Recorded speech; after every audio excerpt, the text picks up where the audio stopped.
చూశారు. ఒకటి, 3 నల్ల చట్టాలకు వ్యతిరేకంగా ఢిల్లీ కేంద్రంగా రైతాంగ పోరాటం విజయవంతమైంది. ప్రధాని మోడీ కన్నీరు కార్చాడు, దేశ ప్రజలకు జాతికి క్షమాపణ చెప్పాడు. అయినా దొడ్డిదారిన మళ్ళీ ఆ రైతు చట్టాలను దొడ్డిదారిన మళ్ళీ తీసుకొచ్చే ప్రయత్నం చేస్తున్నాడు. ఇప్పుడు విద్యార్థి లోకం, నిరుద్యోగులందరూ ఢిల్లీ కేంద్రంగా ఉద్యమించారు. మందబలం ఉంది కదా, సంఖ్యాబలం ఉంది కదా, పార్లమెంట్లో ఎంపీలు ఉన్నాం కదా అని ఏది పడితే చట్టం చేస్తే ఈ ప్రజానీకం ఆక్రోశించక తప్పదు. పీడనపై, దోపిడీపై నిరంతరం ఉద్యమిస్తూనే ఈ ప్రధాని రాజీనామా చేయక తప్పలేదు. ఇక్కడ ఉన్నటువంటి కేంద్ర హోంశాఖ సహాయ మంత్రి బండి సంజయ్ మాట్లాడుతూ, ఇంతకుముందు పేపర్ లీకేజ్ జరిగినాయి కదా, ఎవరు రాజీనామా చేయాలి, ఇప్పుడు ఎందుకు చేయాలని చెప్పిండు. తోటి మంత్రే కదా రాజీనామా చేసింది.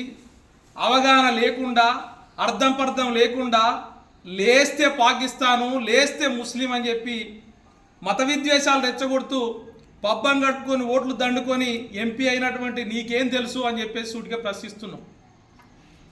అంతేకాదు, అసాంఘిక శక్తులు అందులో చొరబడ్డాయి, పాకిస్తాన్ ఏజెంట్లు మొత్తం దీన్ని ఉద్యమాన్ని చేస్తున్నారని చెప్పేసి మాట్లాడుతున్నారు. కేంద్ర హోంశాఖ మంత్రివి, నువ్వు సహాయ మంత్రివి, సిగ్గుండాలి మాట్లాడడానికి. ఒక్కటన్నా ఆధారం చూపెట్టగలిగినవా? ఒక్క అసాంఘిక శక్తిని అన్నా దొరకబట్టినవా? అంటే నీకు పోలీసు మీద నియంత్రణ లేదా? నీ బార్డర్ మీద నియంత్రణ లేదా? నీ ప్రభుత్వంలో ఏం జరుగుతుందో తెలియదా? ఆ ఇష్టం వచ్చినట్టు, ఇష్టానుసారం ఈ దేశ ప్రజల మధ్య, ఉద్యమకారుల మధ్య అనుచిత వ్యాఖ్యలు చేస్తూ పబ్బం గడుపుకునే నీకు ఏదో ఒక రోజు తగిన శాస్త్ర జరుగుతుంది.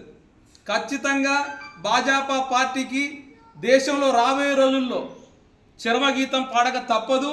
విద్యార్థి లోకం, యువకులు, రైతులు, అట్లాగే 4 లేబర్ కోడ్లు చేస్తే కార్మికులు, వ్యవసాయ కూలీలు అందరూ సంఘటితం అవుతున్నారు. ఇప్పుడే భవిష్యత్తులో ఖచ్చితంగా ప్రజా ఉద్యమాల ముందు ఈ ప్రభుత్వం నిలబడదని చెప్పేసి స్పష్టంగా కనిపిస్తూ ఉంది. ప్రజా ఉద్యమాలకు, ప్రజా పోరాటాలకు సిపిఎం పార్టీ ఎప్పుడూ అండదండగా ఉండడమే కాదు, ప్రత్యక్ష పోరాటాల్లో కూడా పాల్గొంటుందని చెప్పి తెలియజేస్తున్నాం. థ్యాంక్ యూ, ధన్యవాదాలు.